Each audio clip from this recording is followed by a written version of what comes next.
appreciate all you guys who get here early. Just gonna make sure everything's good.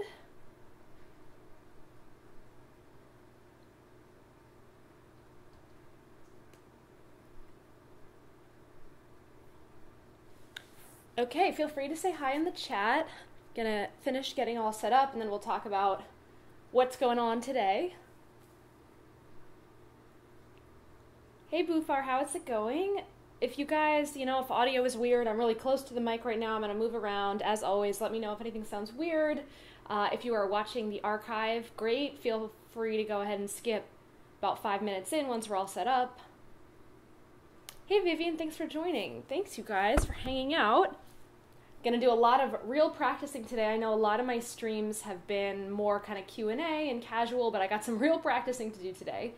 So gonna do as much of that as I can. But I will be taking breaks here and there to interact with you guys. Let's get set up. Make sure everything's good to go.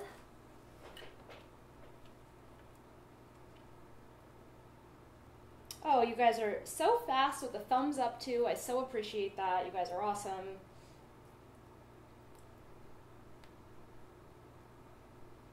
I hope you guys are having a great Saturday so far. Saturday afternoon here in Los Angeles. And as always, feel free to talk in the chat amongst yourself or to ask me questions. I'm going to get to them as often as I can. Yeah, so let's talk a little bit about what today's stream is all about. Let's just get into it. Why not? So I am headed to Miami this coming week to play with Seraphic Fire. They are a Grammy-nominated choral ensemble. They do some performances with period instruments, some just with modern instruments, but they contract out an orchestra for their various programs. So they have hired me to come play their St. Matthew Passion. It is going to be on modern instruments, so if you're familiar with my channel, you know that I typically play on my Baroque cello here with gut strings, no end pin, different setup than the modern cello, and also different bow. But for this performance, we are playing on modern instruments at 440, which is not typically what I do here on my channel, but the repertoire is certainly still suited for everything that I play on here. So you're going to see me playing my modern cello for once, which I don't know if I've ever done on this channel. I did it on one video on this channel. I've played my modern cello. So playing the modern cello today. I am going to be using my Baroque bow, but I'm going to be trying things on and off because I'm not sure which bow we're actually going to be using until we have rehearsals. So I'm going to start with my Baroque bow and then maybe mess around, maybe use my modern bow for certain things. Just going to be trying things out. Hey Vinny, thanks for joining. Things are good. I got a lot of practicing to do. So once I get rolling, I am going to try to be, I'm not going to be checking the chat as much as I normally do, just because I am going to be trying to play a lot on today's stream. But do put your questions or your comments in the chat, and I will get to them when I can. Yeah, so my Baroque cello is normally tuned to 415. And also, I'm going to be messing around. Once we get practicing, I'll talk more about this, but I'm used to playing in tempered tuning, something that is not equal temperament. So I'm used to playing my major thirds on the lower side, my minor thirds on the higher side. But for this gig on my modern instrument, it's going to be a little closer to equal temperament, so I'm also going to be trying to play around with tuning, making sure I'm so used to my fully Baroque setup, so I'm going to be adjusting a little bit to a hybrid modern Baroque setup for this St. Matthew Passion. And I have actually never played this piece. I mean, it's obviously one of Bach's big works that we know of, but I've never performed it, so I'm really excited. Okay.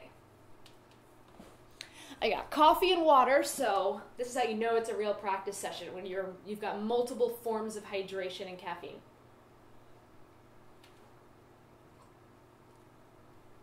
This is my kind of double fisting, coffee and water. All right, let's just get into it. You guys are here to listen to me play, so might as well do that.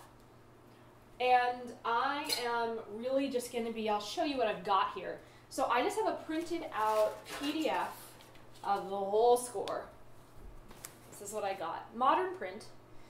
And because I have not played this piece before, I am really just going to be flipping through every page, going right to what grabs me, what seems like it needs to be looked at. I already saw there are some key signatures and things like that that could use some fingerings. And on that note, I'm going to get a pencil. This is going to be a real practice session, you guys.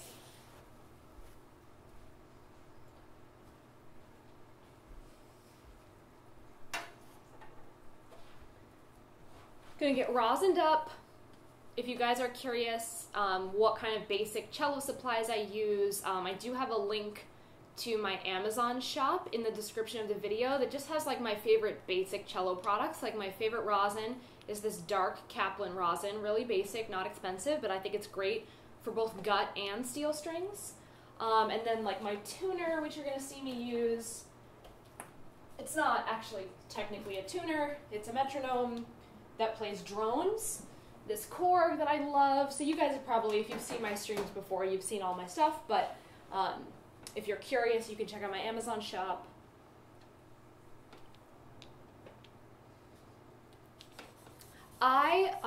For my education, I did my undergraduate studies in cello performance at the Hart School of Music at the University of Hartford in Connecticut. But I actually got special permission to specialize in Baroque by my senior year. So my senior recital was all Baroque cello with my teacher Phoebe Karai, who I then continued to do my master's with in Cambridge or Boston, Massachusetts at the Longy School. All right, and guys, if you are enjoying the stream, feel free to throw a thumbs up on the video, because we'll always have some meanies who want to put a thumbs down, so go ahead and do that. And yeah, I'll stop and talk more, but I want to get playing, and then I will check back in with you guys. So look at this, end pin, haven't done this on stream. But I can't even remember playing my Baroque bow on my modern cello. I can't remember a time that I've done that. So this is a totally new experience for me, but gotta do it. Let's get a 440A and get tuned up. And that's also why I love this tuner, by the way, is that you can calibrate it by cents. So it's not like it just has 415, 440. I could grab any pitch in there, really.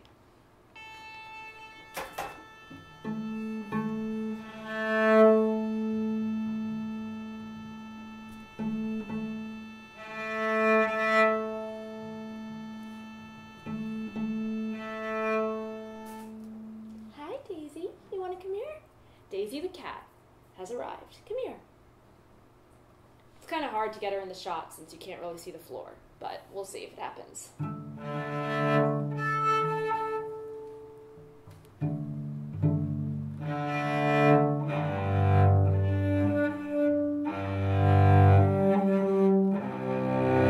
Already feels really weird to use this bow on this cello, so I might end up switching to my modern bow. We'll see. We'll see how the music actually feels. Now, what was I going to say? I was going to make another comment. Oh, so my modern cello. So mostly, for you guys that don't know a lot about what I do, I play this Baroque cello 90% of the time. Everything on my channel is Baroque cello. Most of the gigs and performances and albums, everything I've done, Baroque cello.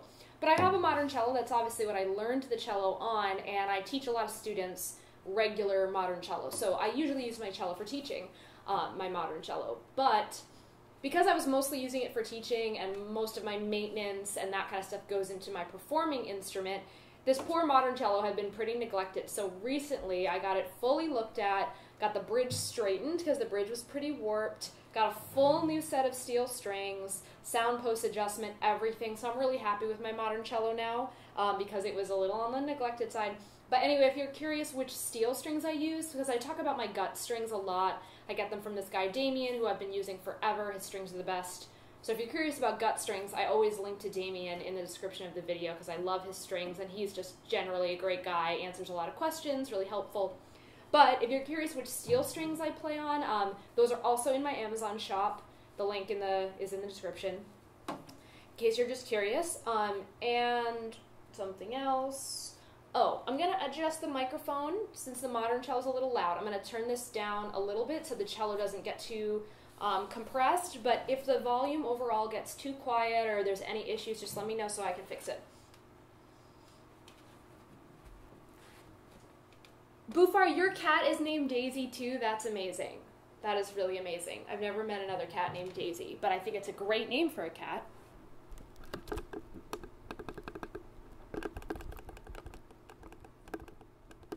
Okay. Well, I can't procrastinate the practicing any longer. Time to get down to work. Hopefully this isn't too distracting to have this music stand in the shot.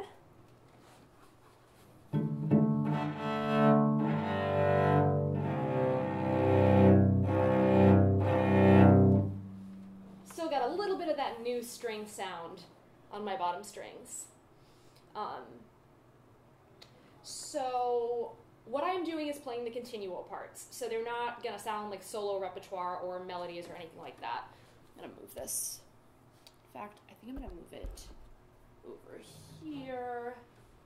Sorry, I'm fussing with everything, but I just want it to sound good. Let's try that.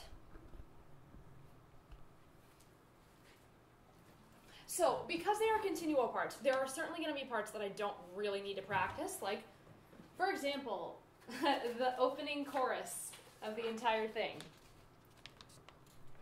You see the first line? I play an E forever. I'm not going to play everything straight through because I don't need to practice playing an E for that long. So I'm going to jump around. Some of the stuff I'm going to play through, but I'm mostly going to jump around for treble measures, things that look a little tricky, that I might need a fingering for, that might be hard. So it's going to be a little all over the place, but this is just a real raw practice session. This is really what I would do even if you guys weren't watching, so that's how I'm going to go about it.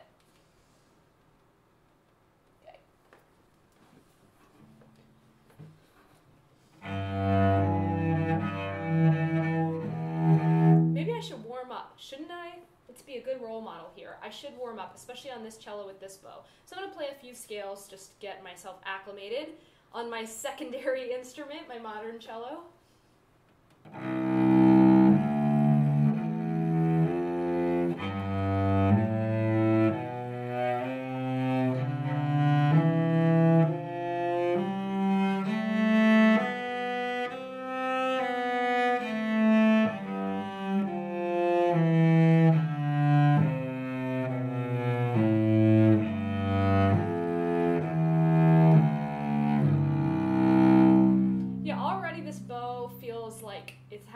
Trouble working with the steel strings and getting enough sound, but I'm gonna keep trying it for a little while before I switch to my modern.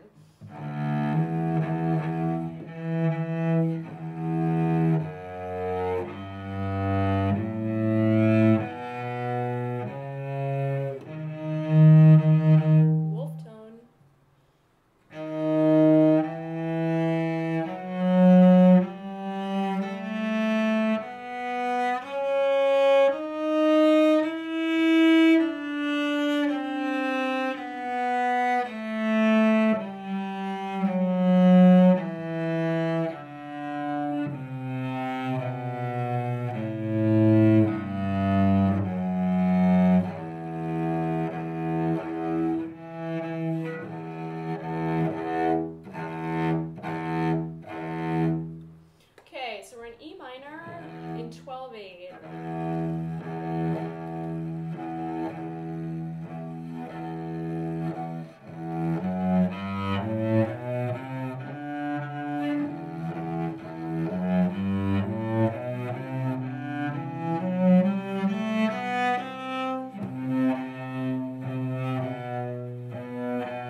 it needs a rehair, but it's fine on my gut string. So I'm going to switch to my modern bow and see if I like the response better.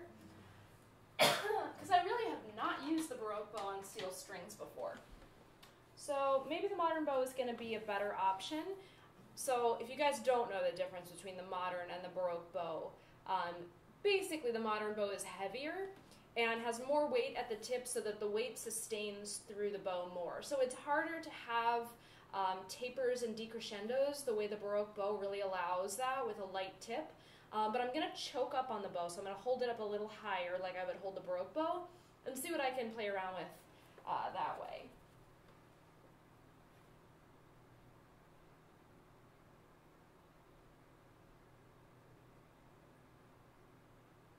Okay guys, I'm just checking up on your comments.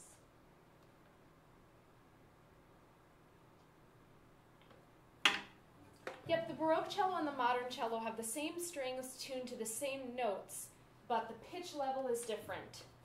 But it's the same instrument basically. Okay, let's rosin this bow.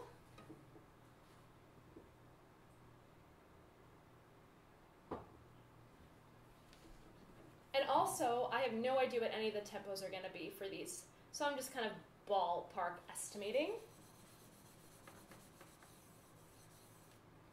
Hey Justin, thanks for joining the stream. My favorite place to get sheet music is actually imslp.org. Huge resource, so much free music, PDFs, printable. I mostly play Baroque music off of original facsimiles, and there's a great selection of them on IMSLP. So imslp.org is actually my favorite place to get sheet music.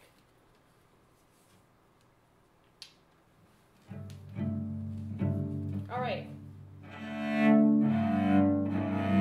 Modern bow. I'm going to do some of those kind of tricky measures again with the modern bow, see if I like it better. But then I got to start tearing through this a little faster. There's like 68 pages on my stand, so I got to keep it moving.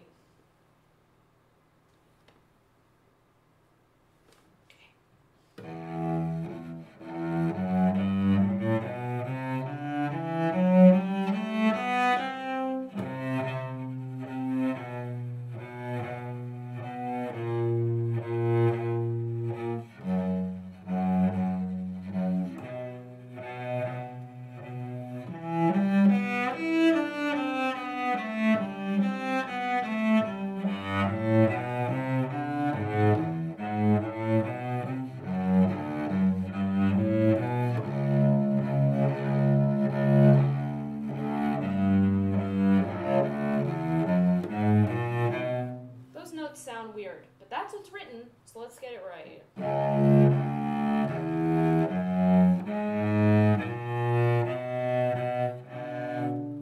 You know what I'm gonna do?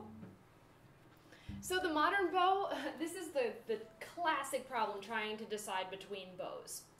It's better at some things and worse at others. So now I have an easier time getting the string going because the bow is just stronger, and also this bow has been rehaired more recently, so it's just grabbing the string better. But then when I want to be light and have control, it's more clunky. So choosing a bow, not the easiest thing.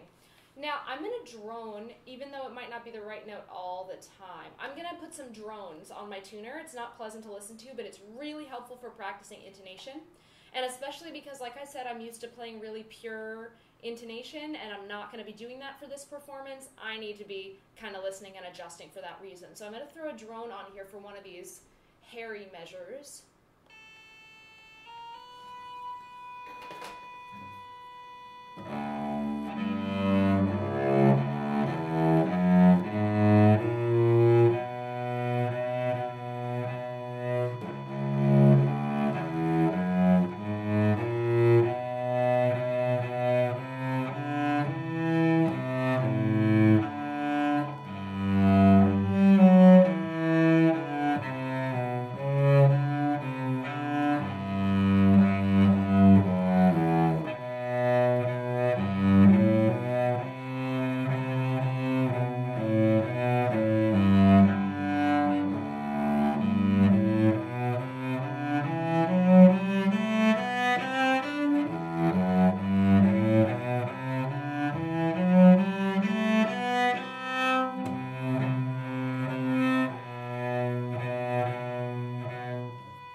centers your ear around something. I honestly can't recommend that enough. Okay, cool, some more hairy measures. Let's do it. The hardest part can sometimes be figuring out which note you need to put the drone on, especially if you're playing kind of a complicated set of measures. But choosing the key of the piece is usually not a bad starting place.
Skip ahead. I hope you guys aren't hating the drone too much.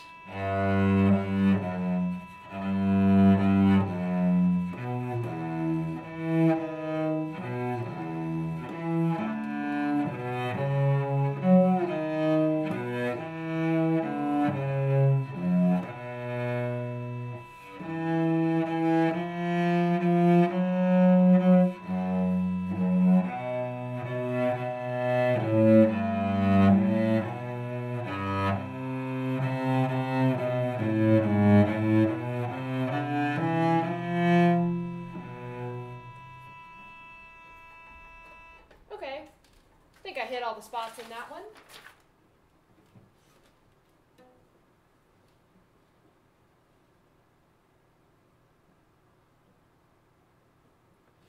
Have I ever played cello in my relaxing clothes? That's how I play the cello 90% of the time, is in my relaxing clothes. And these are still pretty relaxing clothes.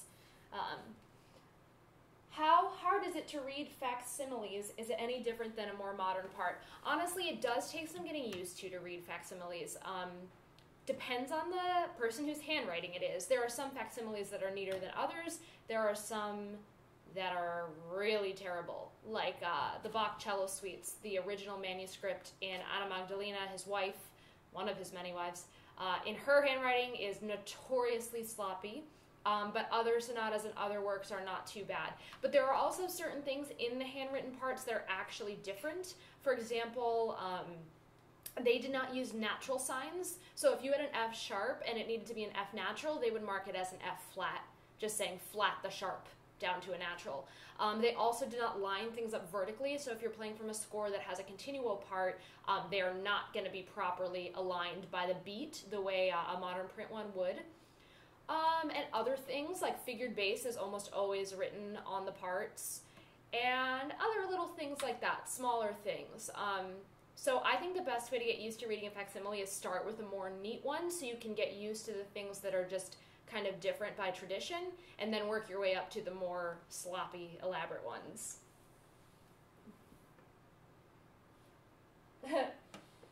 Hey, guitar players, welcome. You don't have to play cello to enjoy the stream. So there's a lot of recitatives, which I will actually not be playing. A good colleague of mine is going to be playing those, so I don't, and there's kind of practicing a recitative without a singer is kind of pointless, so just going to keep moving along. Looks like we've got a little chorus here with some 16th notes, so let's do that.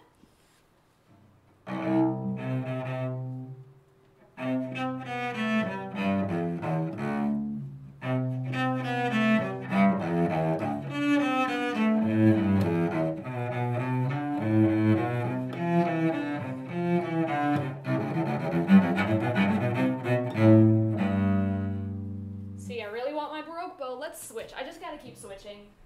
Maybe I'll eventually make up my mind which bow I want to use.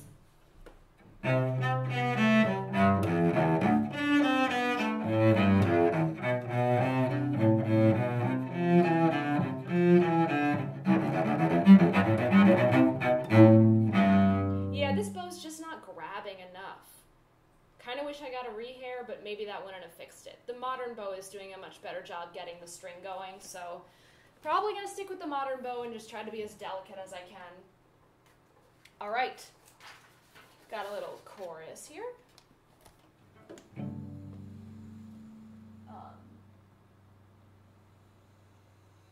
Hey Andrew, thanks for joining. So anybody who tuned in late and has no idea why I'm doing what I'm doing, I am playing with Seraphic Fire, a choral group in Miami, this coming week, and we're doing a performance at the St. Matthew Passion, and they are doing modern instruments at 440, maybe not with Baroque bows. So it's a modern performance of a Baroque work, so I'm playing on this modern cello that I never play on my channel, but that I do play in lessons and stuff like that. So that is why I am doing the modern version. But it takes a fair bit of adjusting, even though Baroque cello is harder in a sense because gut strings are more unforgiving and you don't have an end pin, etc., etc. I'm way more used to this cello, so just for me personally, I'm more comfortable on Baroque, but it's good to play my modern in this context and kind of figure it out. How do you deal with having to play a boring song for a wedding? So here's the thing. If it's boring, make it interesting for yourself. Usually for me, that means just like, maybe I'm going to think about making my vibrato really beautiful, or maybe I'm going to think about some really nice phrasing I want to do. Make it unboring. Find a way to be really beautiful and interesting and accurate with your playing in a way that keeps you engaged. As a continuo player, I play a lot of boring parts at times. I never get bored though. Listen to the other people playing, figure out how you fit in. Like, there's so many things you can do when your part is not hard. In fact, when your part is hard, you're so distracted trying to play your part. So I think playing easy, boring parts is actually a benefit because you can listen more, you can enjoy what's going on more because you don't have to be hyper-focused on what you're doing. So I'm down for the boring parts. I don't mind them.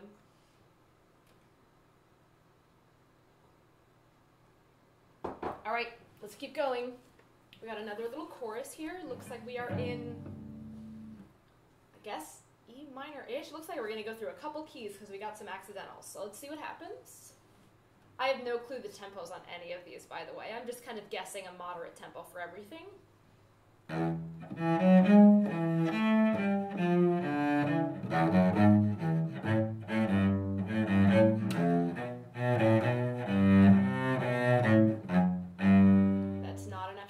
Let's do that again. This is why we read through the parts before the first rehearsal.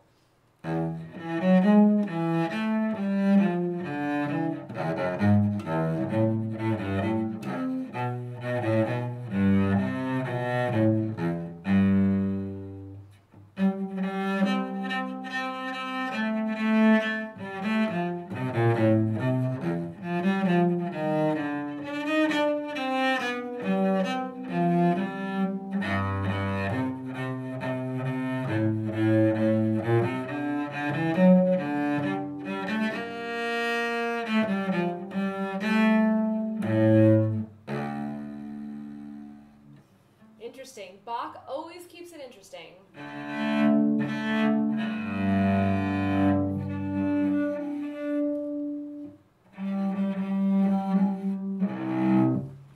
Out of curiosity, Bufar, I hope your boring song is not Pachelbel's Canon, because I did a whole video on how Pachelbel's Canon is not boring. So you can watch that video if Pachelbel's Canon is your boring piece. Okay. Keep it moving. Onto an aria. We've now got A major with a lot of accidentals. So you know it's Bach. You know how to tell the difference between Bach and Handel? If you see accidentals all over the place, it's probably Bach. He was the king of harmony, man. He did not want to keep it simple. Okay. Aria in 3/8 in A major or F sharp minor. Looks like F sharp minor. That explains the accidentals. Okay. 1,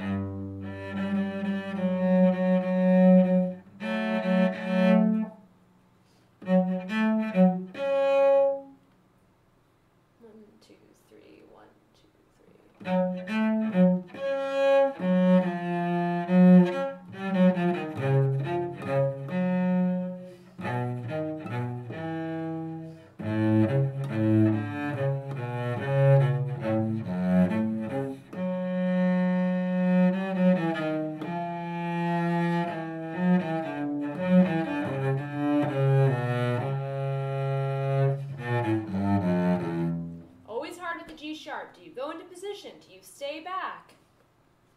Let's see.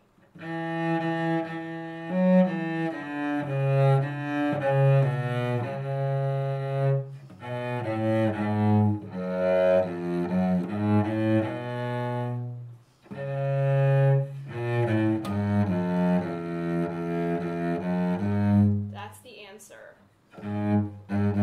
G sharp, F sharp, E sharp. So, a lot of people who know about playing on Baroque instruments know that we try to keep things in first position as much as we can on Baroque instruments.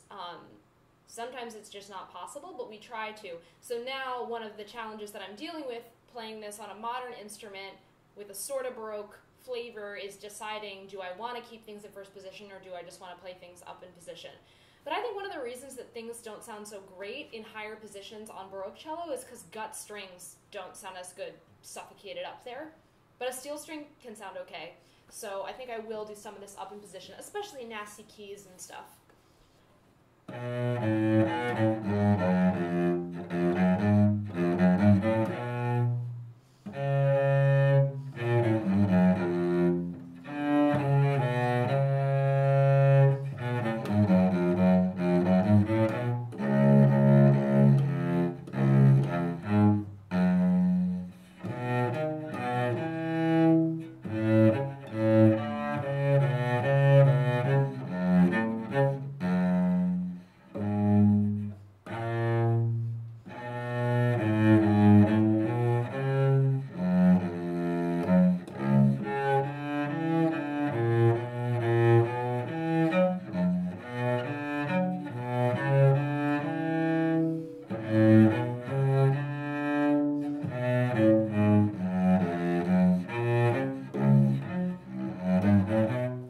Never ends in F sharp minor. I'm going to start getting the pencil out and committing to some fingerings.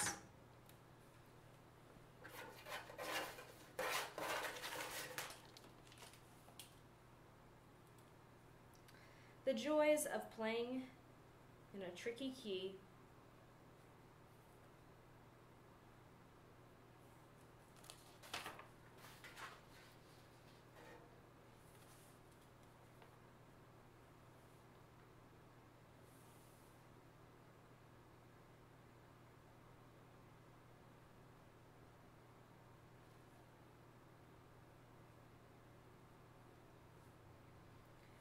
Might as well look ahead and just mark things in, right?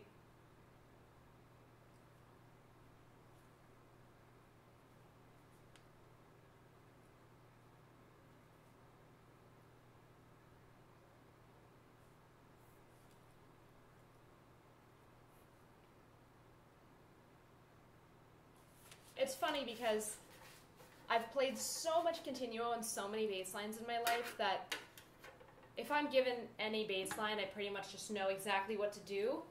Unless it's in a nasty key and requires a bunch of alternate positions, then I have to actually think about it, so...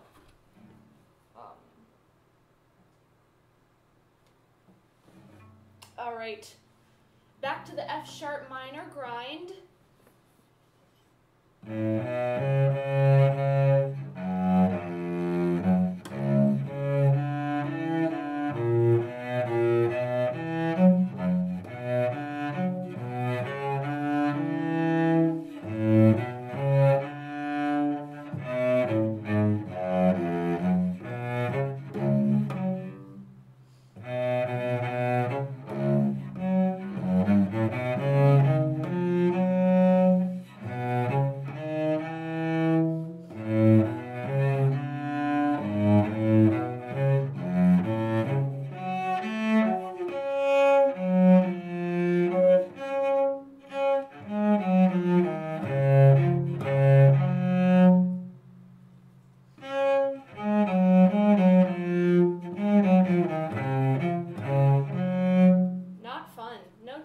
No two ways about it. No matter what fingering you do, it's unfun. Certain keys are just not fun to play in.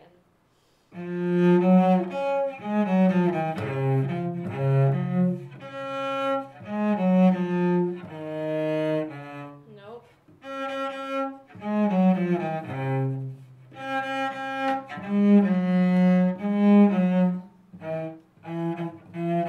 Nah, I'm not going down there.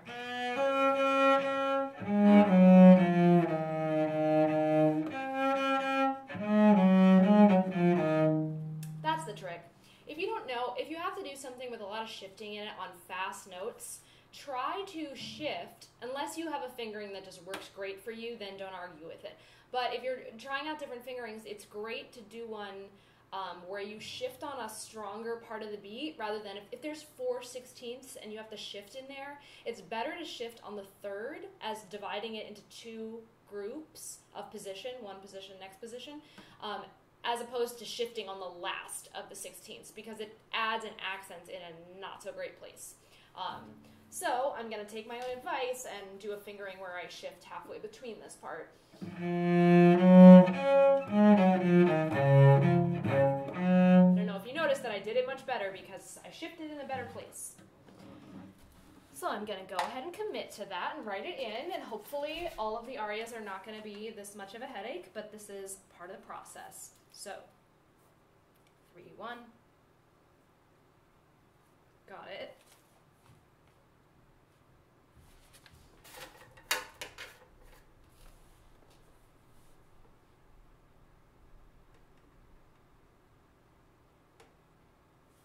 Hey Michael, thank you so much for your comment and for stopping by. And even if you have to go now, all the live streams get archived on the channel, so you can come back and watch the rest of it whenever you please. Okay, so let's keep it moving in this F sharp minor world. Let's see.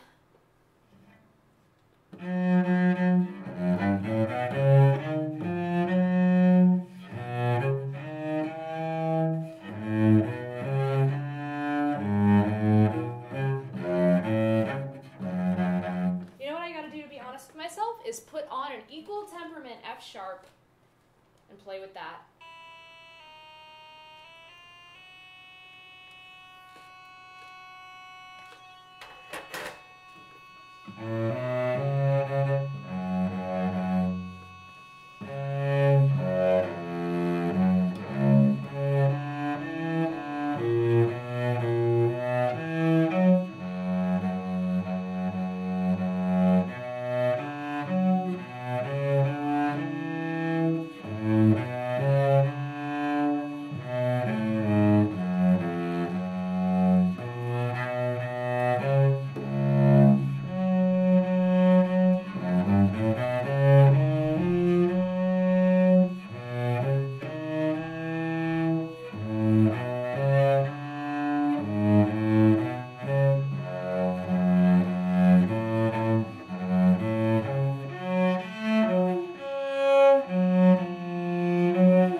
Being in key, since so many Baroque pieces don't have a lot of accidentals because they typically stay nicely in key. So minor, minor, time to come up with more fingerings.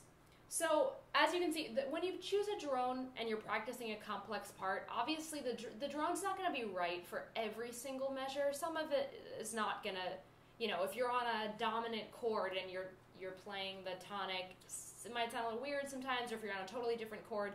But I really like it if you're just in a key and you're trying to keep your ear centered. Because if you're practicing by yourself, and I think string players, people who play stuff that don't have fixed pitch, it's really helpful to just have something that your ear just zeroes in on, so everything in your framework is tuning to that absolute pitch. Even if it's not the right tuning note for one particular measure, it still keeps your ear centered. All right, what am I going to do with this A sharp and B sharp and D sharp?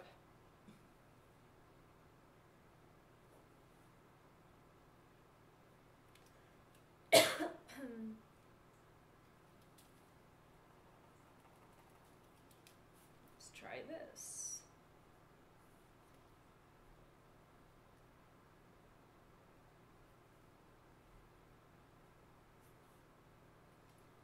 And I'm actually shocked with myself that I haven't played a single G natural yet, because everyone knows when you're playing an A major, it's so easy to just, bam, oops, I played my open G, forgot that needed to be a sharp when you're sight reading, but so far, no mistakes. I'm sure I'm going to jinx it.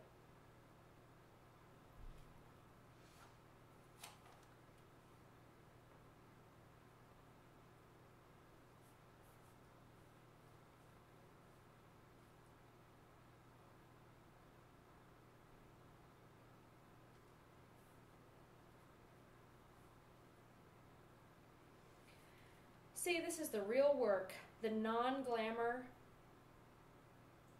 just putting your fingerings in.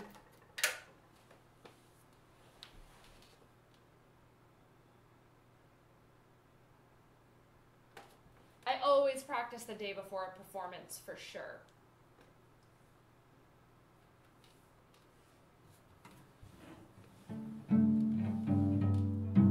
All right, I'm going to put my drone back on if it's not too annoying, because it's quite helpful, and hopefully we'll have some arias soon in better keys where I won't need a drone.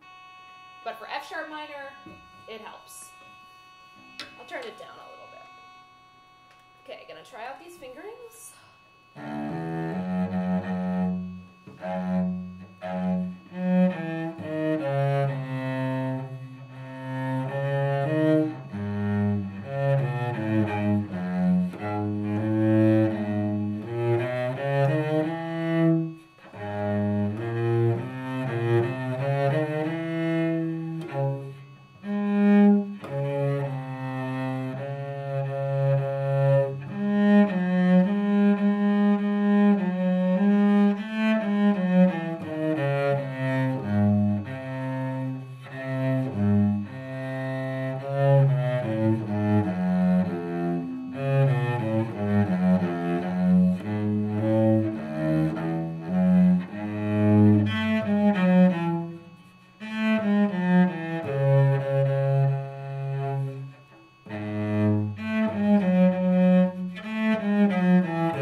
So I want to keep working through all these parts, but I do want to be making note of the ones that I should look at and spend some time on. So number 6 for sure. F sharp minor. Could always use a little attention, but let's keep it moving for now.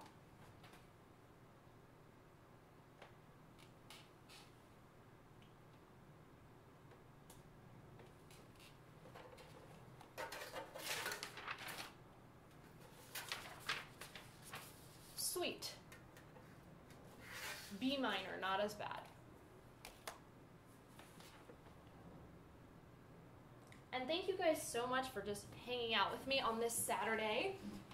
If you're enjoying the stream and you want to give a little tip or one-time donation, you can see below I've got the GoFundMe set up to just throw me whatever if you're enjoying the stream and you want to help support me.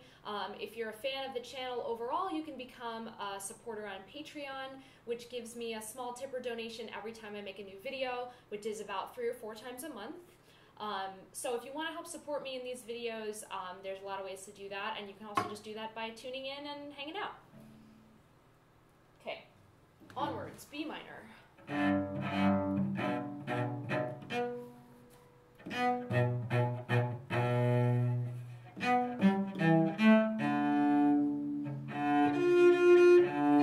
F natural, huh?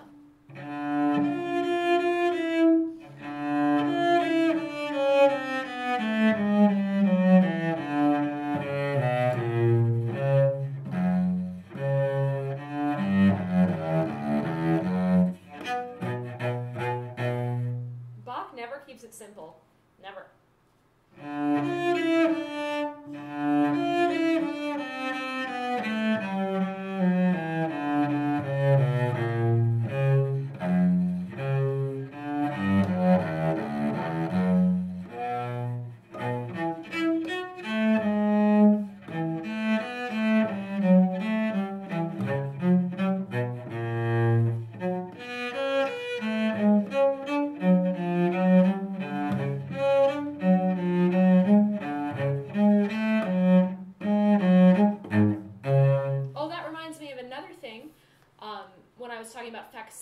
facsimiles, handwritten older parts, compared to modern print. Another main difference that I always forget about, but then when I read modern print I remember, they did not carry accidentals through to the end of the measure. So we're used to, okay, if you see a sharp at the beginning of a measure written in, that's going to apply for the rest of the measure. They didn't do that in facsimiles. They marked every single thing. So what's funny is that when you start reading facsimiles, everyone has to get used to, oh, don't carry through the accidental, don't carry it through. But I play on facsimiles so often that when I do modern print, I forget to carry through the accidental. So that's just what happens when you learn more than one way to play. You're always adjusting when you're switching, but no biggie. I'm going to do some of this again. Sounds pretty strange without the chords and the rest of the aria, but I'm sure it's beautiful.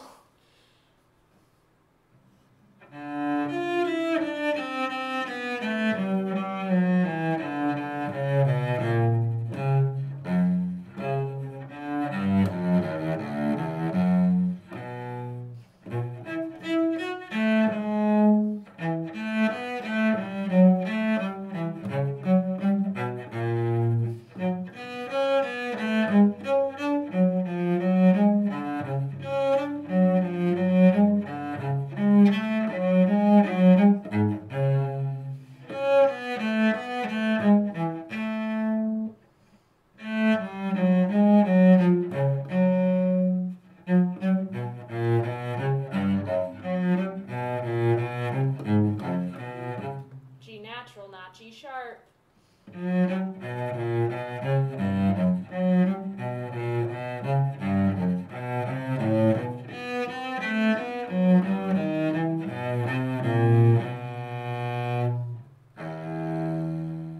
Nice.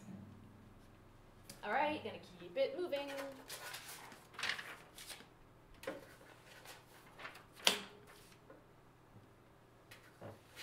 Yeah, a lot of funky keys in this.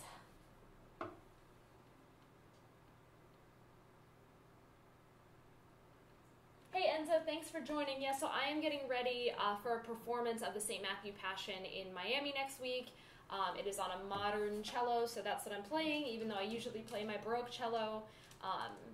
So that's what I'm doing. I'm playing through the Continuo parts. Okay. 3 flats now.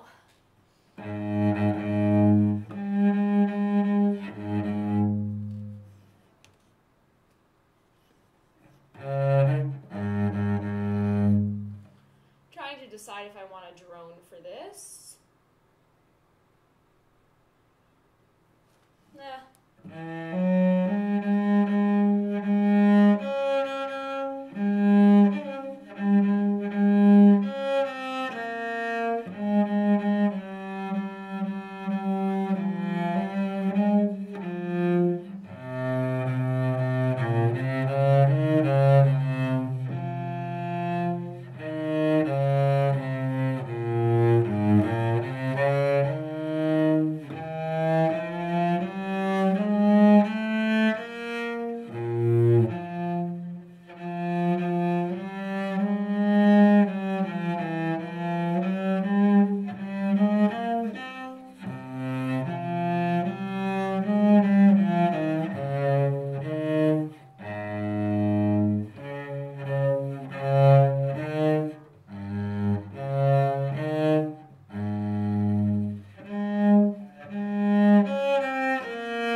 Just a chorus. I'm gonna keep it going. Uh-oh.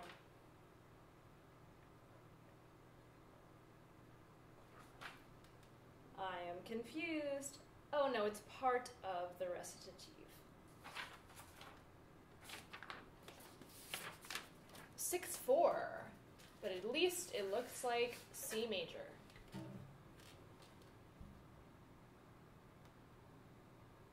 Oh, hey, Enzo, thank you so much. Yeah, guys, so I do have Super Chat enabled also, which I've actually never used. I just enabled it. So Super Chat allows you to tip right there in the chat, and it'll highlight your message.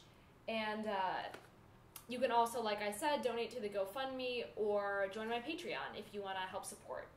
All right. Do you think modern composers can compose for Baroque instruments? Definitely. I know a lot of people who do new music, like contemporary classical music, are big fans of early music. There's a lot of people who really dabble in both. So I do think there are more composers writing new works for old instruments, especially instruments like the harpsichord, the viola da gamba, that really are kind of special, unique, don't have modern counterparts exactly. I do think some composers write for those instruments, so it's absolutely possible. I don't have only a week to prepare. I could have prepared at any time, but I play Continuo a lot, so for me, it's usually pretty successful if, you know, leading up to the actual performance, I do a lot of concentrated practice as opposed to kind of spreading it out weeks ahead of time. So now I'm in the concentrated practice zone for the next couple days, but that's perfect for me. I kind of work better this way. All right.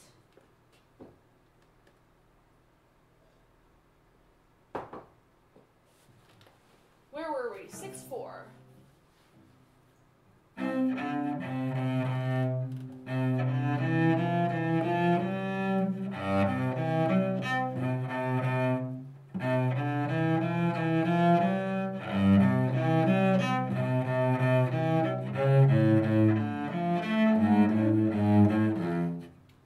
Way too fast. Let's see.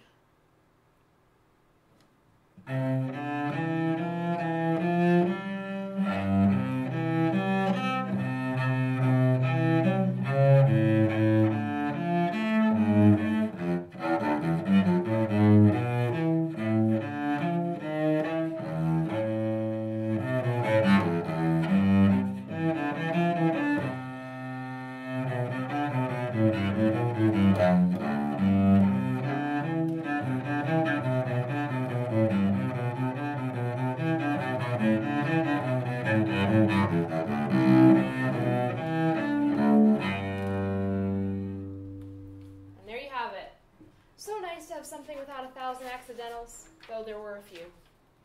All right, here's a big aria. Number 13, looking G major-ish, E minor probably. A lot of minor here in the St. Matthew Passion, not surprising. Oh, the cello di spalla is really cool. Yeah, so there are a lot of instruments that were in the Baroque period that sort of died off, so to speak. The viola da gamba is absolutely its own instrument, but it is pretty similar to the cello. It has 6 or 7 strings, and it has frets. There are actually, the viola da gamba has a whole family of instruments, just like the violin family includes the cello, the violin, the viola, and the upright bass.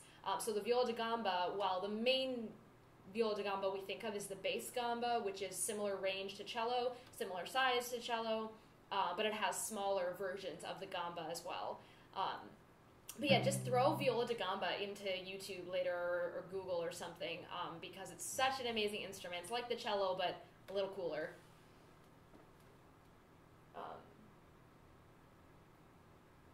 All right. Where were we? Back to this aria. 6/8.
on the bottom. I'm sure you guys who play on steel strings know that your low strings, when you first put them on, are kind of have a metallic sound that have to get broken in. So hopefully by the time rehearsals roll around, I will have practiced the brassiness out of these strings, but they're still not sounding fantastic. Maybe just for the sake of trying, I'm going to switch to this bow.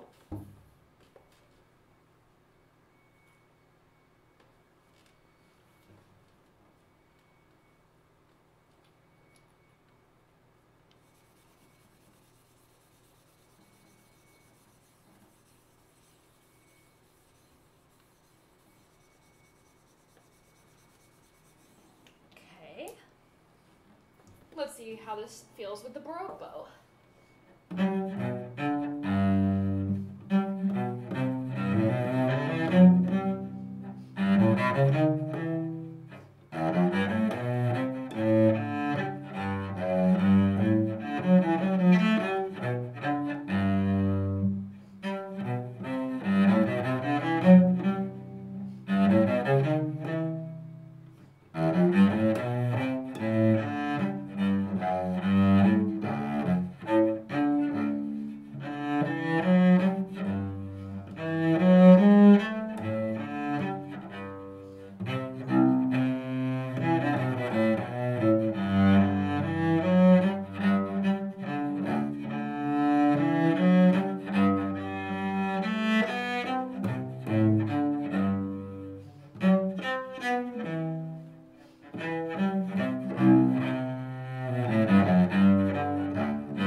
Playing this bow because I'm more used to it and it's lighter, it's easier to get around, but I'm not convinced it sounds the best on the steel strings. Hey CJ, so when you are playing live, do you sight read, play by memory, or is it a mix of both?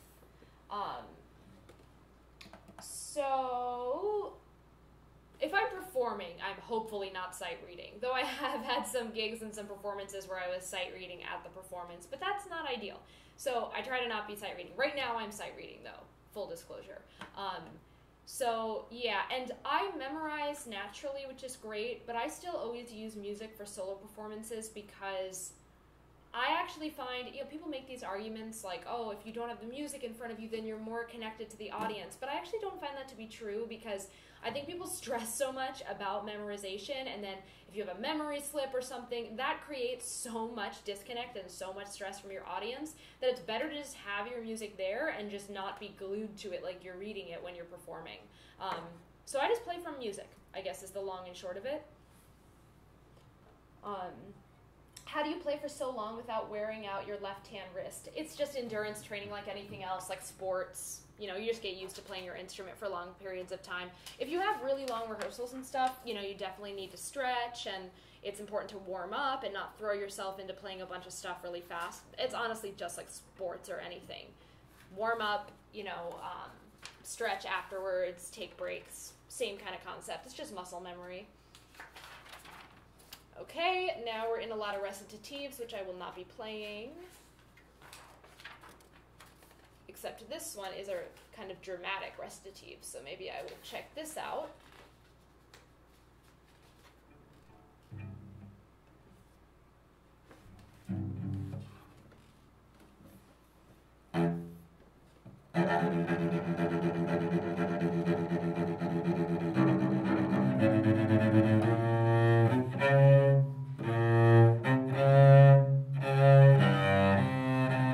What key are we even in? Who knows?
Yeah, hard stuff. Bach made it interesting.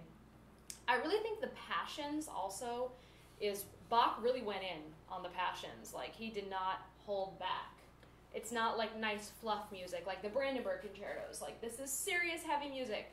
Obviously, those who know Bach and know his work know that he was super religious. So anything that was very obviously sacred, I think Bach, that's really where he put a lot of energy into.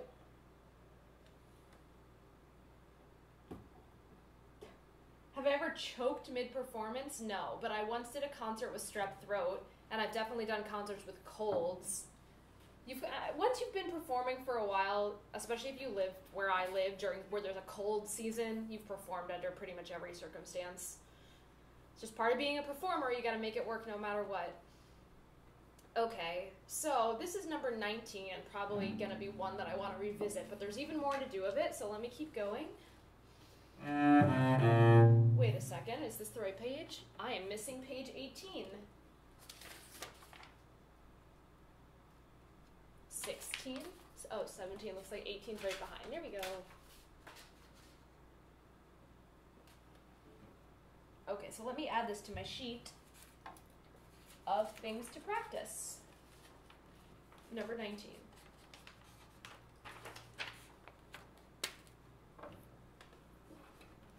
Okay, now we've got an aria in what looks like G minor.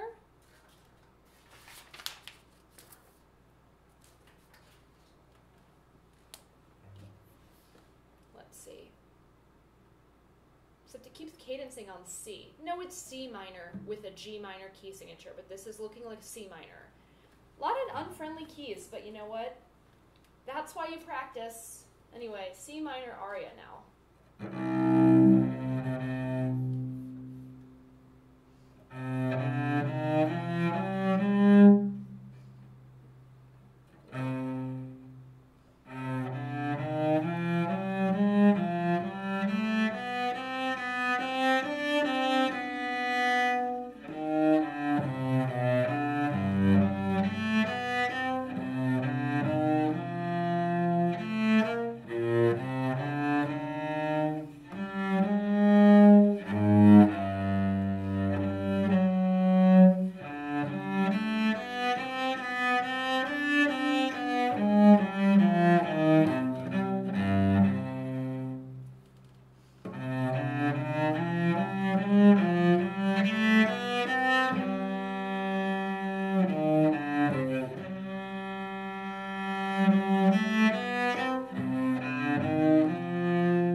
clue the tempo, but I'm guessing because it's a C minor aria that is not fast.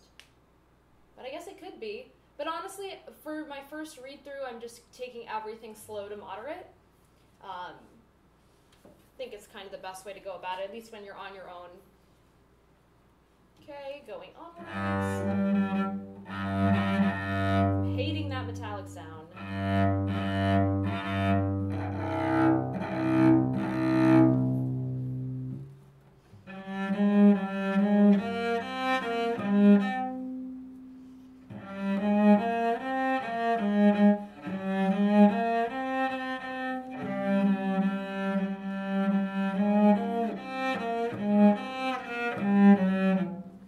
Fingerings, fingerings.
Cello habits come in so strong when I play this kind of repertoire. So trying to figure out how to do this on modern cello successfully, I'm still kind of wrestling as I play. But I think by the time I get to the end of this humongous piece, I'll certainly feel better about it. I'll have figured out my approach. I'm going to go back a little bit.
have the same stuff.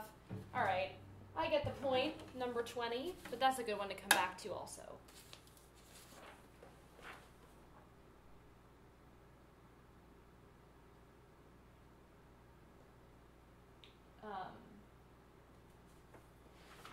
Andrew asks, do you think the modern education system is beneficial to students of the arts, or do you think it can be harmful to them?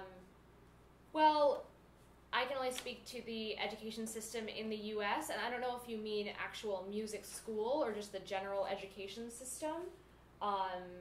There's certainly not a lot of emphasis on the arts in the majority of regular schools. But then even arts education in higher education has its problems. Honestly, the best thing you can do, rather than completely relying on your place of education to give you everything you need, is do your best to be self-directed and really take initiative. That's the best way to get the most out of your resources, whether your resources are good or not.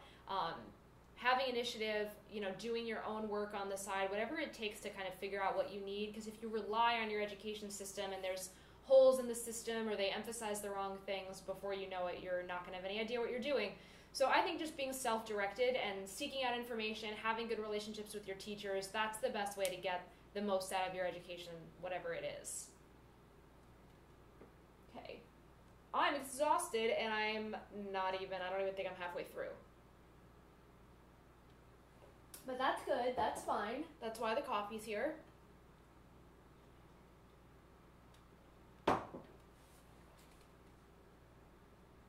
So if you guys, since I'm on a little mini break right now, if you tuned in on the later side, or if you weren't here at the beginning, I am getting ready to go to Miami next week to perform with Seraphic Fire, Bach's St. Matthew Passion.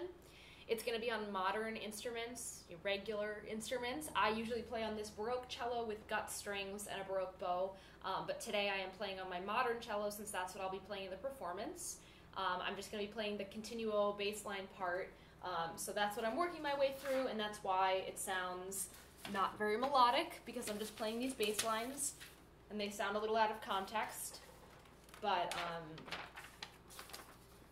yeah, that's what we're doing. There's still a huge stack, and honestly, I'm probably going to keep the stream going. I do not blame you guys at all if you have to go at any point, but I'm just going to keep streaming, keep practicing.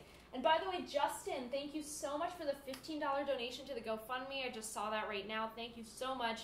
You guys, if you want to support me at all for the stream, you can give me a one-time donation at the GoFundMe. You can also use the Super Chat in YouTube. And then if you want to become an actual channel supporter, you can join my Patreon, which is supporting this live stream and supports all the videos that I put out on my channel. And there's a link to my Patreon in the description of the video as well.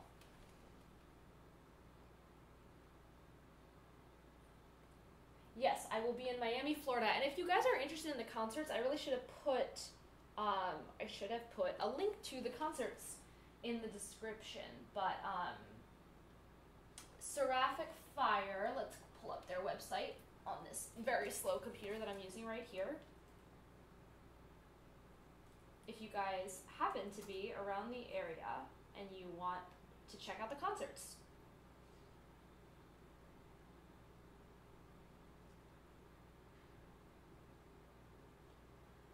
Slowest computer ever. Okay.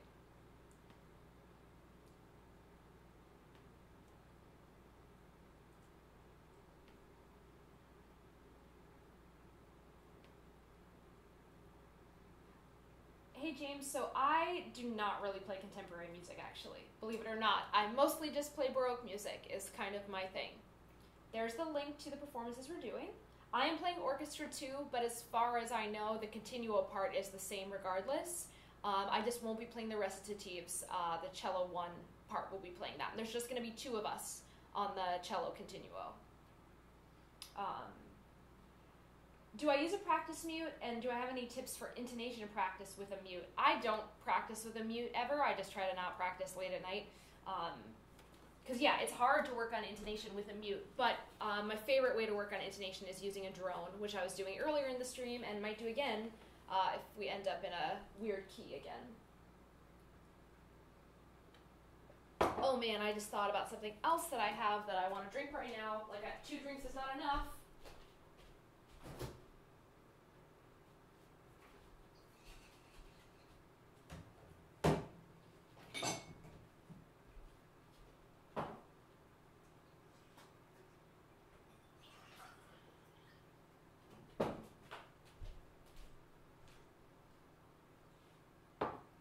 Okay.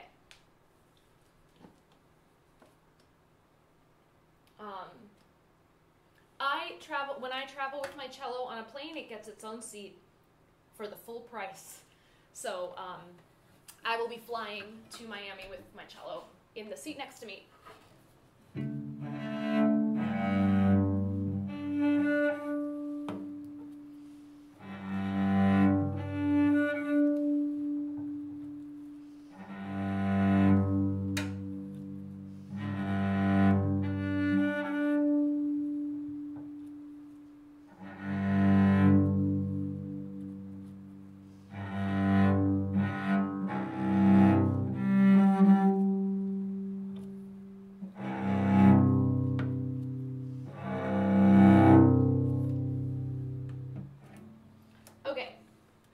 I'm going to keep moving. We have an aria that looks like it's in G minor.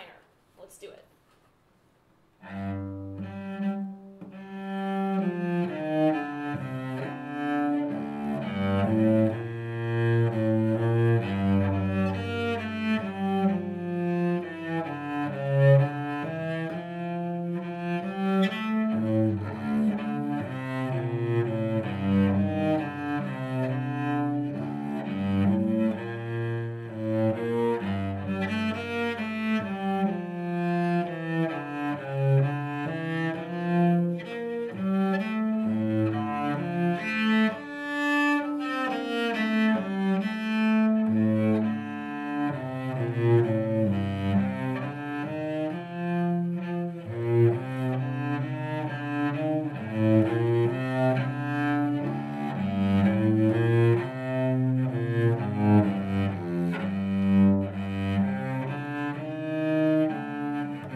Because of my N pen. So, hey Cafe Music, which aria is my favorite? Ask me that after rehearsals, because right now I have no idea. I'm actually not super familiar with the St. Matthew Passion, so I'm going to wait and see after rehearsal how I feel about the arias once I hear everything together and I hear the singers. Okay, gonna finish out this aria.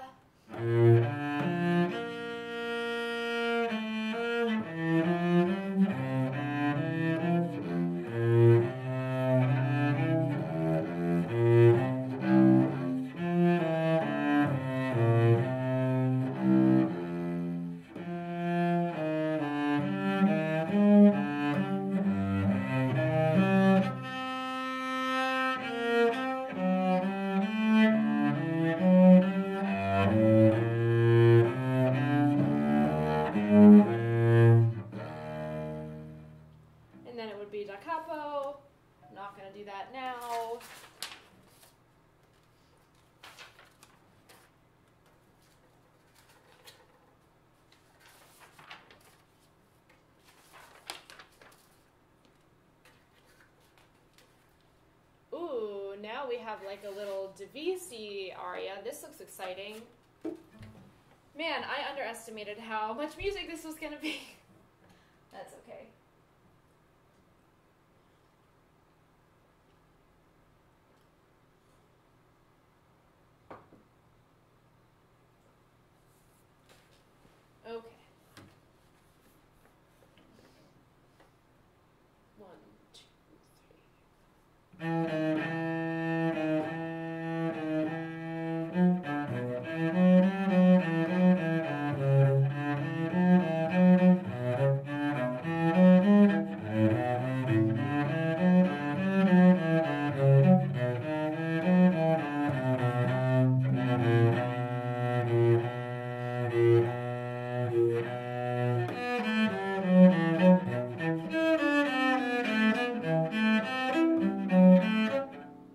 play a C sharp.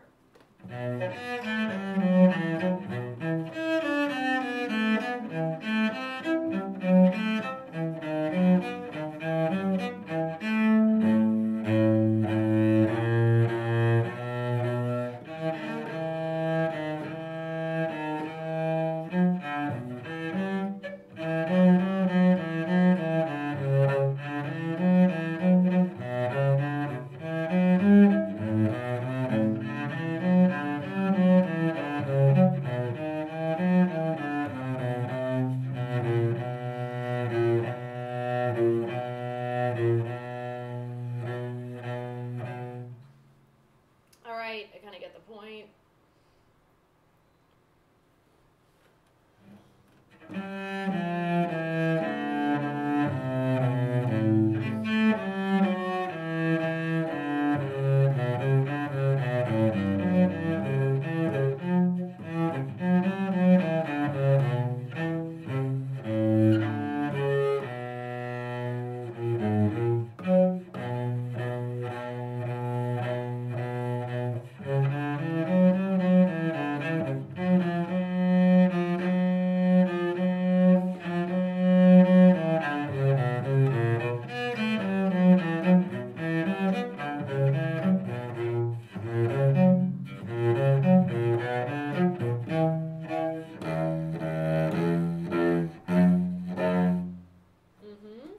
Okay.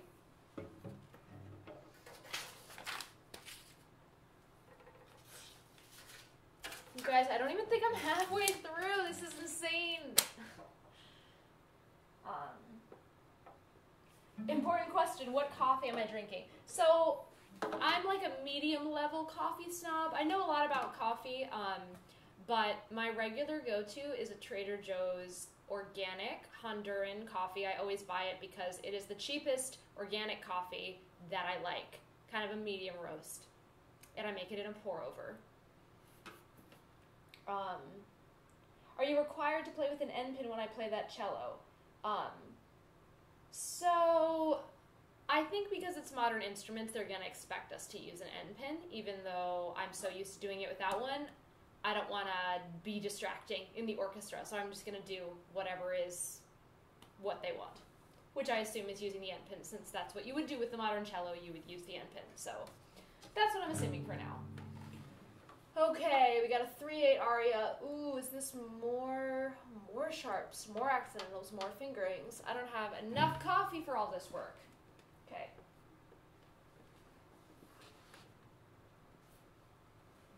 I'm gonna go a little, what I think is probably under tempo.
That was all fine. And now for the notes, with sharps all over them. Do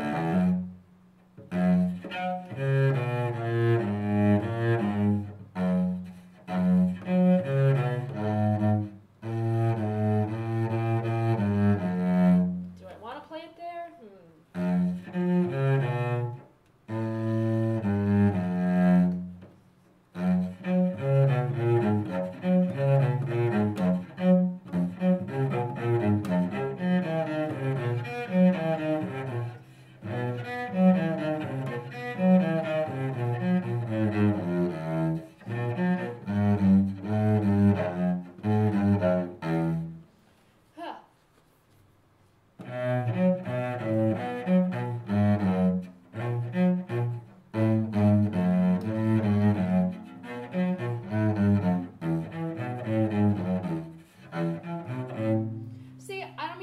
us, but just what fun is playing in these keys where you have to shift every 2 to 3 notes? Like, I know I sound lazy, but just, there are so many keys where you don't have to do that. So, and then you've got to problem solve, and you have to deal with weird timbre issues of playing up in the higher positions. I just never find the fun in the pieces like this, in the awkward keys, but can't avoid it, and Bach wanted the sound of these keys, so can't argue with Bach.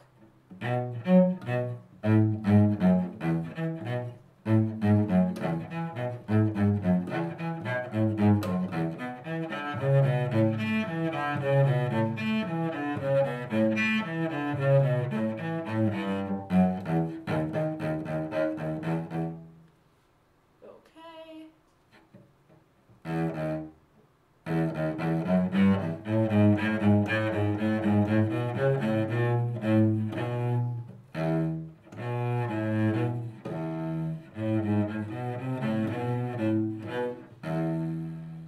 There we go, wasn't as bad as it seemed.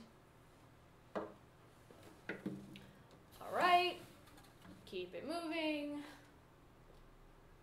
I think the problem is I just started this stream without enough food, so now I'm just getting hungry and unfocused.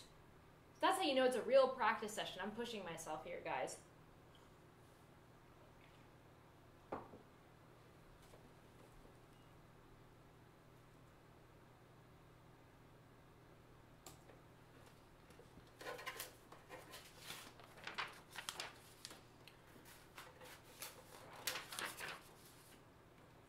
All right, we've got a little chorus, or chorale rather, in E major, another tricky key. So might as well do that, and maybe I'll just go ahead right away and put a drone on. If I'm even still in tune, which I'm not sure I am.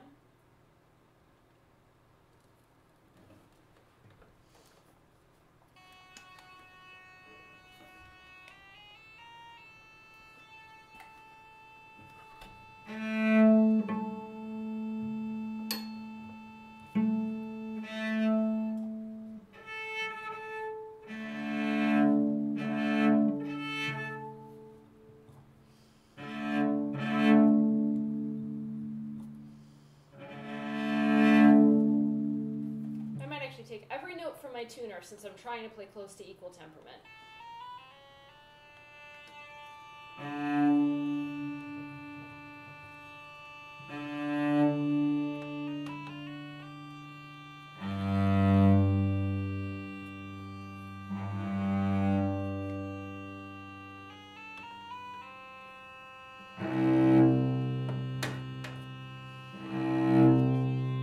Okay, to E.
There's the little chorale. Next up, an aria in B minor, potentially.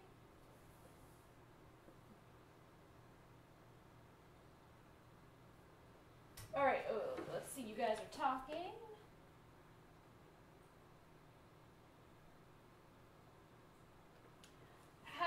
Bry asks, have you ever played in or seen an early music ensemble where the leader conducted from the viola or cello rather than the violin or harpsichord? I did play in a Baroque orchestra at Harvard that was run by my old teacher Phoebe Karai, and she's a cellist. And she did lead the orchestra sometimes from the cello. I mean, we did have a great concertmaster who also was leading, but for certain things, she as principal cello would lead. So it can happen. It's definitely possible. Never seen a violist lead. I don't know if that's ever going to happen, sadly. But it just doesn't really make sense for a viola to lead an ensemble. But you can do whatever you want, in theory. My tuner, I mentioned this earlier in the stream. I love this tuner because you can calibrate the pitches. It's really a metronome that can also play drones. You can calibrate different pitches and pitch levels. And I have an Amazon shop that has all my favorite like basic cello supplies, and the link is in the description of the video. I think it's just like amazon.com/shop/EmilyPlaysCello, something like that. But you'll see this tuner on there.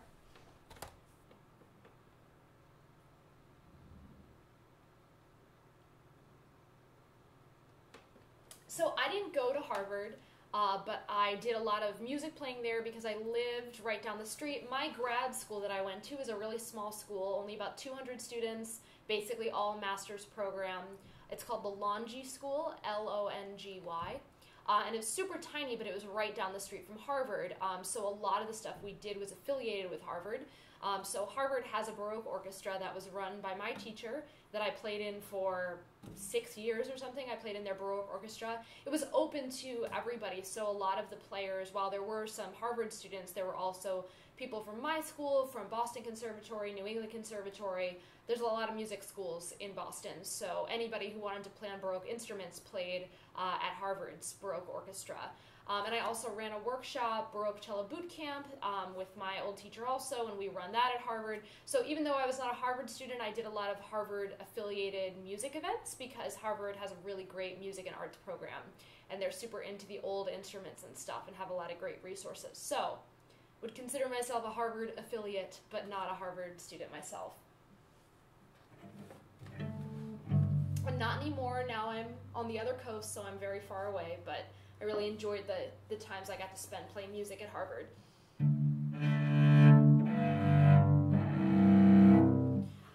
Okay, B minor aria.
Let's move it along. Got some kind of easy stuff in the middle there, so I'm just going to jump to the more complex parts.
That's all part of our recitative, yeah. Oh, here we go. Bunch of dotted bow strokes, that's always fun.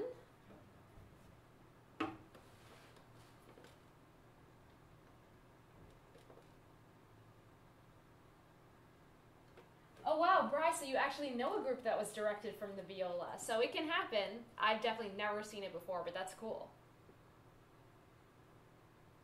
Oh, Justin, really smart to get the score.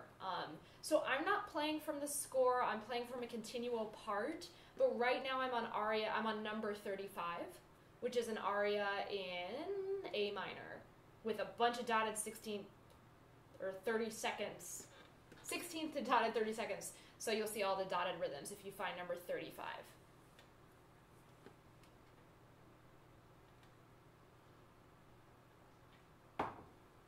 Yeah, I was thinking as I was doing this, how nice it would be to have the music up since I am playing these kind of out of context parts. I'm also jumping around a little bit too, so like if I see some measures that are just kind of repeated notes or easy, I'm skipping ahead to stuff that I would practice.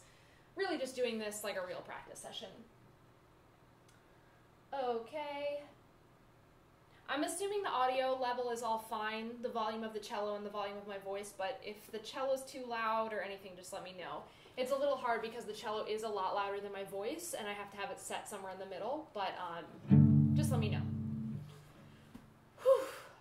I am way more tired than I thought I would be. I know I've said that like 20 times, but I just wanted to reiterate. Okay, Bufar, thanks for stopping by. Have a good one.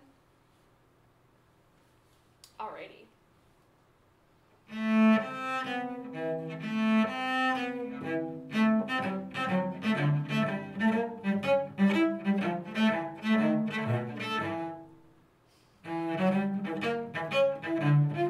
wonder if it's that fast.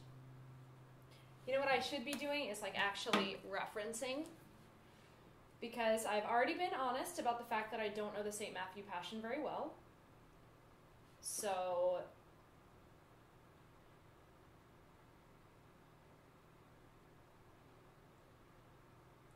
let's see here.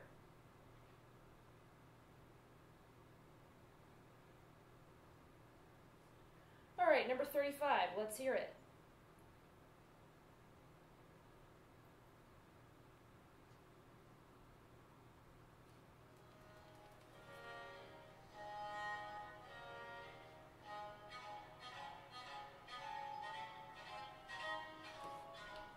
Okay, a little slower than what I was doing. I don't know if you guys could hear that. I'm just pulling up John Elliott Gardner's recording on Spotify. So now with this dotted rhythm, so the dotted rhythm, the famous dotted 8th, 16th, or dotted 16th, 32nd, we often in modern playing do that as a hooked bowing, a down, down, up, down, up. But that is not stylistically what they used to do. They would do separate bows, which is totally doable on a Baroque bow. On a modern bow, it's a little more clunky, but I'm going to try my best right now.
Show you guys what this would be like on the Baroque bow.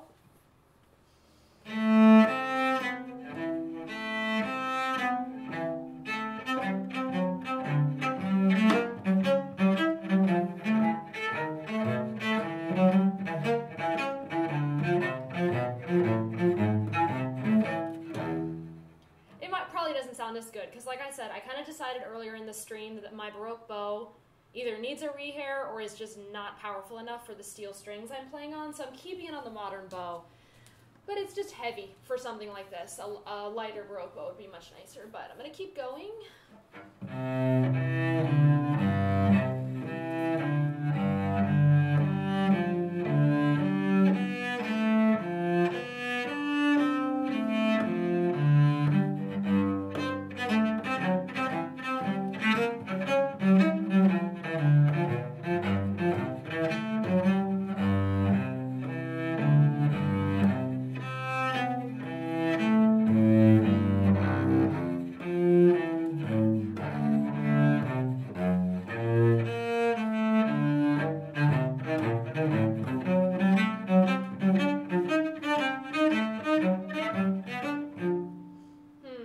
Wonder if I got all the right notes in there.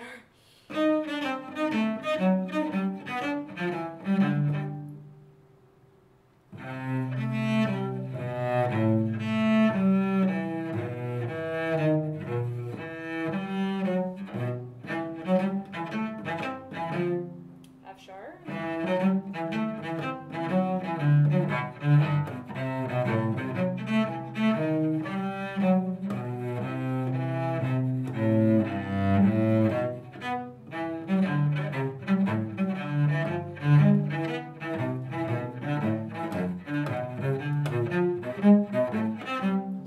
This is like athletic right here.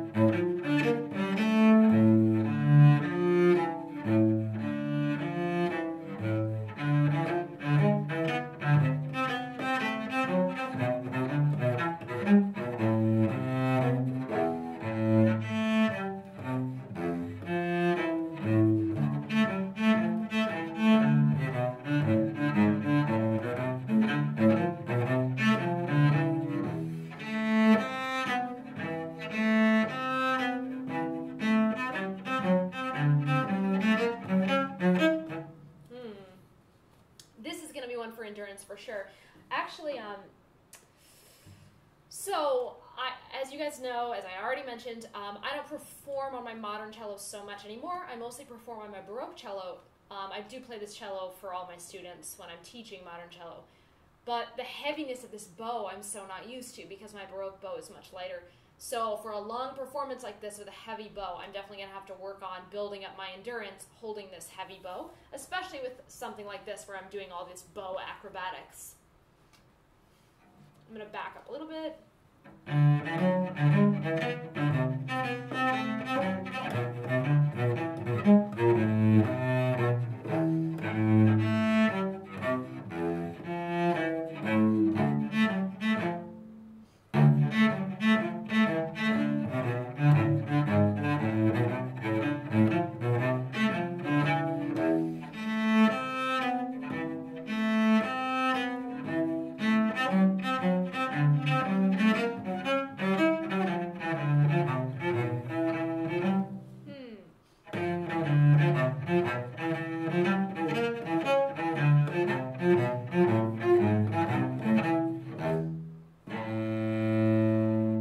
That is fun and hard.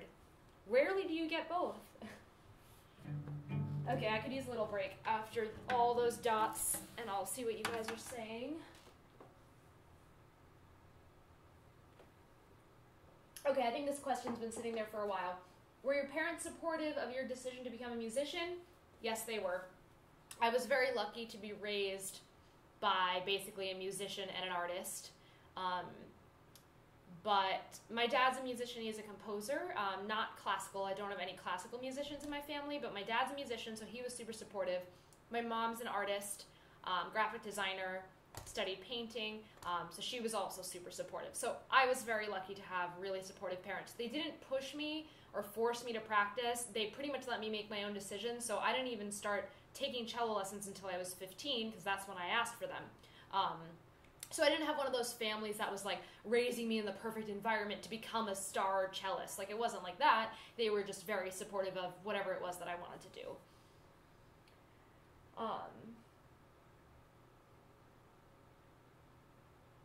Nicholas, you like to go a little bit faster to emphasize the difference between the smooth notes and the syncopated. Cool. Yeah, I am so excited to hear all this music with the singers. It's going to be awesome. Okay. I think I got the hang of that one.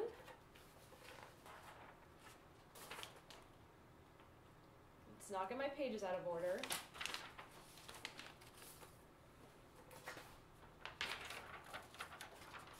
Yeah, wow, the fun never ends. Like, this is actually a little disturbing. I've been streaming since... Have I been streaming almost 2 hours? Wow, you guys.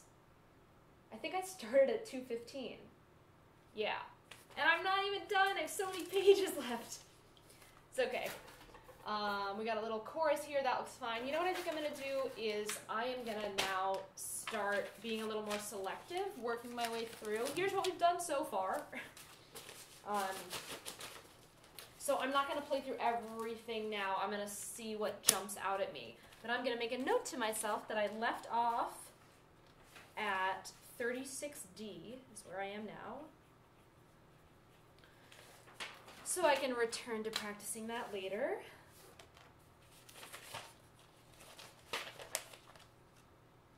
Okay, we got an aria that looks not too shabby.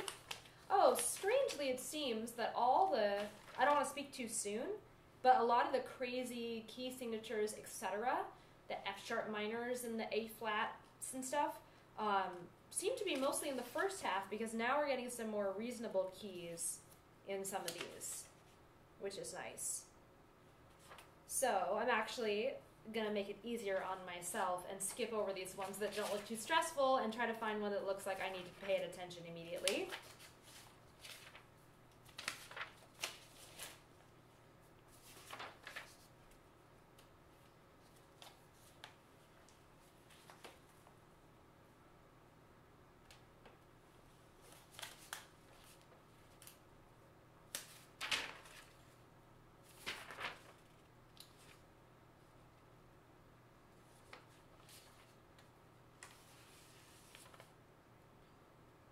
Got some upside down pages in the PDF.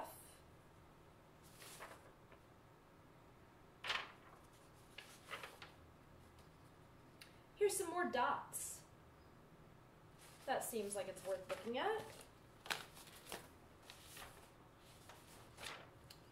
Not sure why all these pages are upside down, but maybe I can fix that.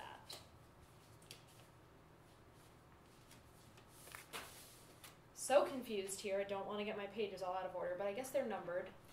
All right, so I have skipped ahead to number 52, an aria in G minor or B flat major, looking more G minor-y at the moment. Okay.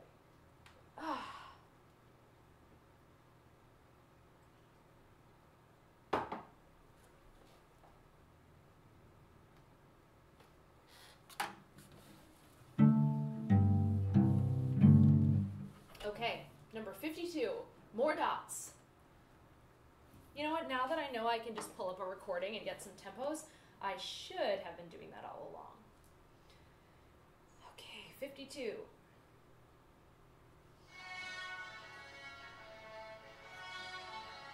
Okay, not too fast.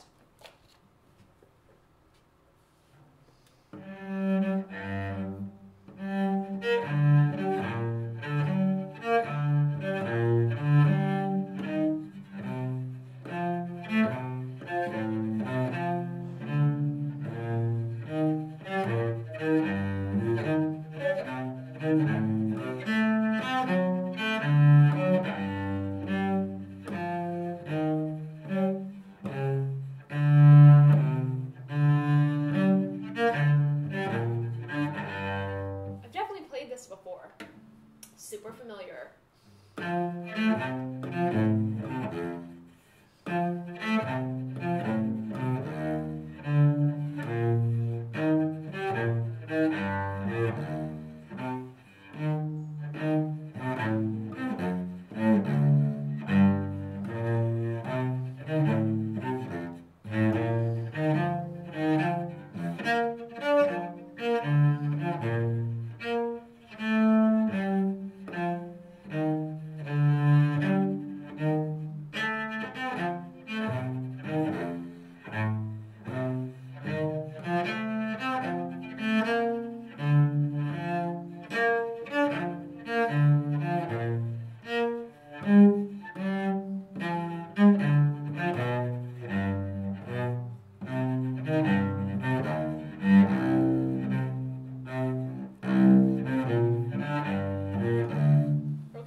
ahead to where it gets a little hairier.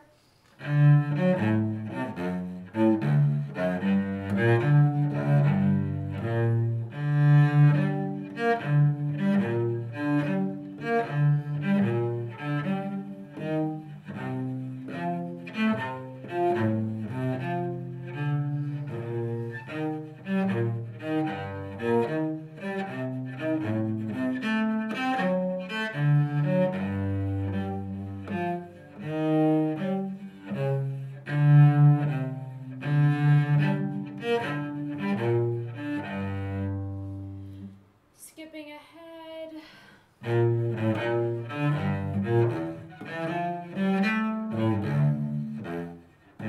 All right, I get it. I'm gonna keep moving on because I would love to just make it to the end of the piece at least soonish so I can wrap up the stream. So we're now just kind of going through the highlights.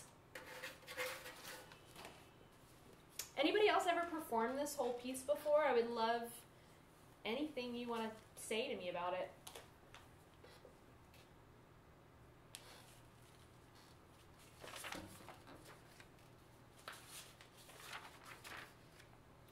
Here's a nice little aria in D minor, but it looks unstressful, so I'm not going to touch it for now. We are just down to looking for something that looks really challenging. But interestingly enough, like I said, it's seeming to be true that the beginning of the work seems to have more of the harder stuff, actually. Then again, I don't really know the tempos, so I guess I could be wrong. Here's an aria that looks dense. Guys, I'm going to be so exhausted by the time I make it to the end of this pile. It's good, though. Sometimes you got to have these big sessions where you go through everything, and then you know what you need to do.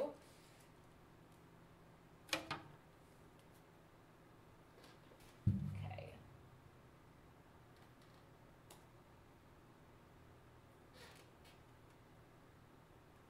I am now on number 60.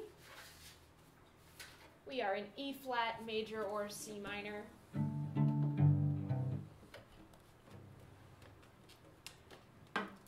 Nothing like a little tempo cheating, though it's a little confusing because the recording I'm pulling up for tempos is a period instrument recording, so it's a half step lower than where I'm playing.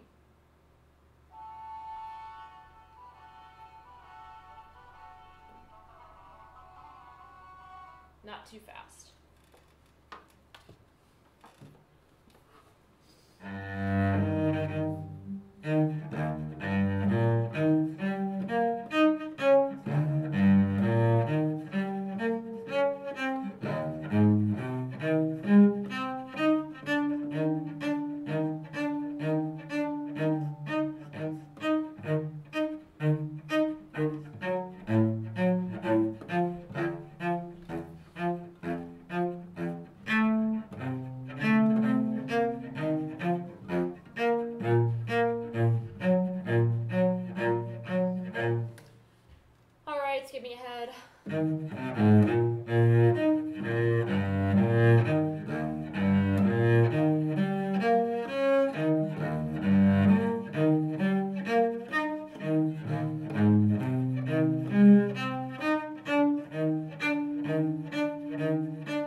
Tired.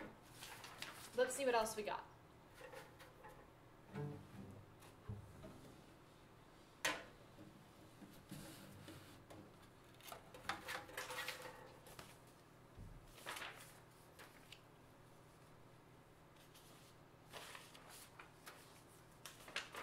Okay, I'm sure we're getting down to the final arias. I'm at like 65 now, which doesn't look too bad.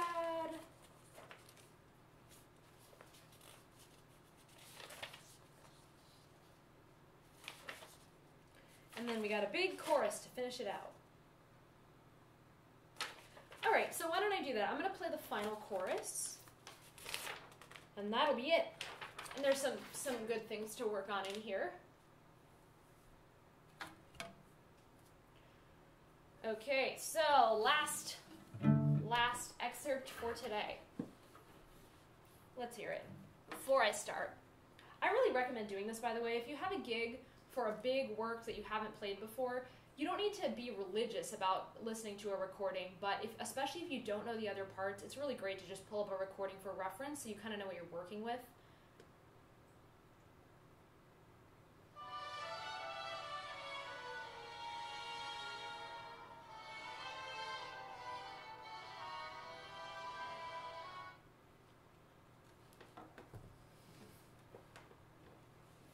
C minor.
Fingerings.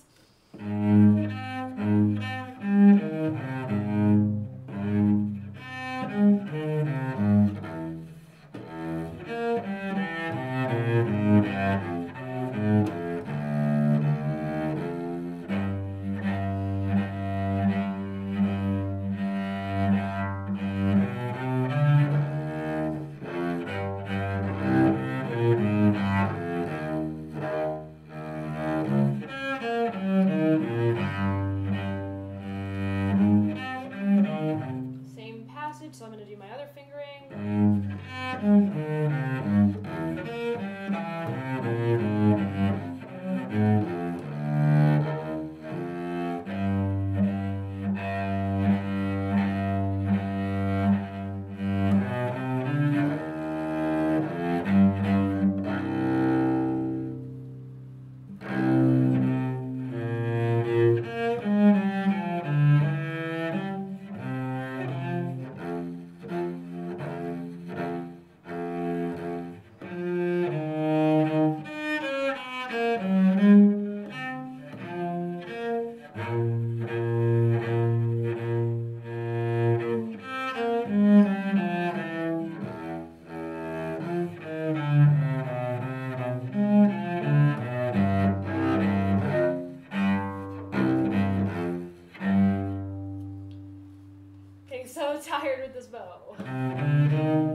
immediate loosening of my bow. I'm exhausted, but we made it all the way through, which is great. As you guys saw, I've got my little sheet of the arias that I felt like were the most demanding, that I'm going to want to go back and make sure I know really well, that I get fingerings in for, etc., etc. So yeah, hopefully you guys enjoyed. Thank you for tuning in. If you came in on the later side, I am practicing to go to Miami next week to play with Seraphic Fire in their performance of the St. Matthew Passion by Bach. I'll be playing on my modern cello, which is what I was practicing on today. But if you know my channel, I usually play on this Baroque cello with gut strings and a lighter bow. So this was kind of a new equipment for me. Not new, I mean I played modern cello before I played Baroque cello, but I don't play my modern cello as much as I play this other one now. So getting used to a setup that's different than my usual setup, getting used to a piece that I've never performed, and this was all just sight reading through the part, kind of my first pass of looking at the music. And now I know exactly what I'm going to work on, what I'm going to continue to practice, and so on.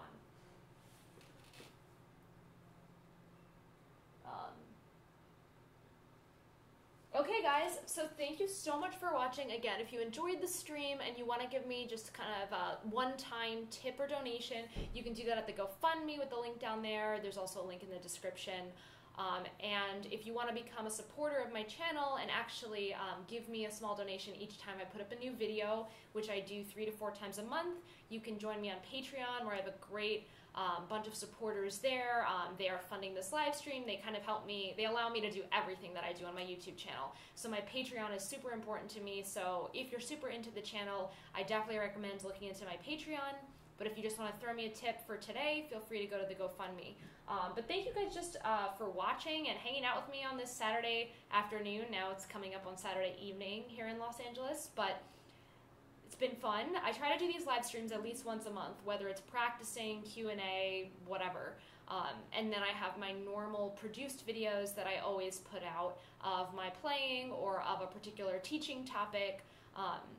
And I've also got a lot of really exciting, really awesome collaborators coming up soon. I'm going to be featuring other people on my channel just to diversify the channel and add some other kinds of instruments and repertoire, all basically within the Baroque music realm, but just some stuff other than what I can play by myself. So you can look forward to some videos from my collaborators soon as well.